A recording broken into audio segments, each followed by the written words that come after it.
Computers, I've loved them since I've been able to afford to have my own, right back in the beginning of the modern home computer era, the 1980s. And I've owned a large number of different kinds of computer, and I've expressed publicly loyalty to this kind or that kind. But recently my mind has turned, as many people's have, to this whole business of free software. And there's a lot of confusion about what this means. And I'd like to help clear it up, because this happens to be a year of celebration, and I want to help us all celebrate it and look forward to the future of free software. If you have, I don't know, plumbing in your house, it may be that you don't understand it, but you may have a friend who does, and they may suggest you move a pipe here, a stopcock there, a valve somewhere else, and you're not breaking the law by doing that, are you? Because it's your house and you own the plumbing. You can't do that with your computer. You can't actually really fiddle with your operating system, and you certainly can't share any ideas you have about your operating system with other people, because Apple and Microsoft, who run the two most popular operating systems, are very firm about the fact that they own that, and no one else can have anything to do with it. Now, this may seem natural to you, why shouldn't they? But actually, why can't you do with it what you like? And why can't the community at large alter and improve and share? That's how science works, after all. All knowledge is free, and all knowledge is shared in good science. If it isn't, it's bad science, and it's a kind of tyranny. And this is really where it all started. A man called Richard Stallman, he decided 25 years ago, to almost to this very date, he decided to write a whole new operating system from the ground up.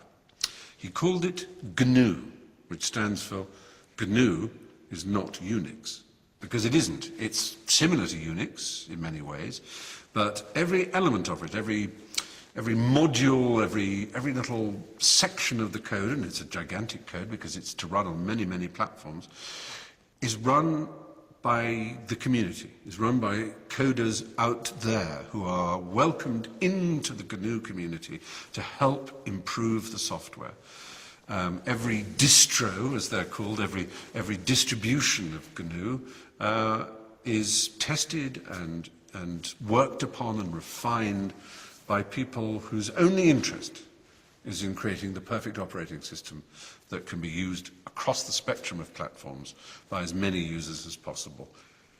Now, there came a time when the kernel, which is the sort of central part of an operating system, needed to be written, and a man called Linus Torvald, of whom you may have heard, wrote the kernel, and it was named after his name, Linus. It was known as Linux, or Linux, as some people pronounce it.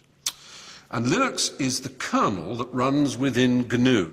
And I'm here, as it were, simply to remind you that Canoe and Linux are the twin pillars of the free software community. People who believe, and this is the important part, that software should be free, that the using community should be allowed to adapt it and adopt it, to change it, to improve it, to spread those improvements around the community, like science.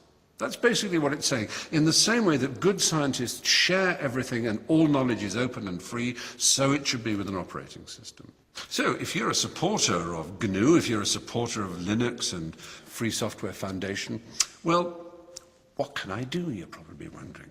The most obvious thing you can do is use a Canoe Linux operating system on your own computer. It's a lot easier than you might think. Go to canoe.org and see if you can find a distribution that suits you. Probably, if you like a good graphical user interface, something like GNU Sense. GNU Sense. You'll see it there on canoe.org. Or, if you're a really smart cookie, you might want to do your own coding. You might want to contribute to the sum of knowledge that makes GNU and Linux what they are. Either way, I hope you will join me in wishing Canoe a very happy 25th birthday. Let's do that now, actually. So, happy birthday, Canoe. 25 years old. The operating system of the future. Freedom!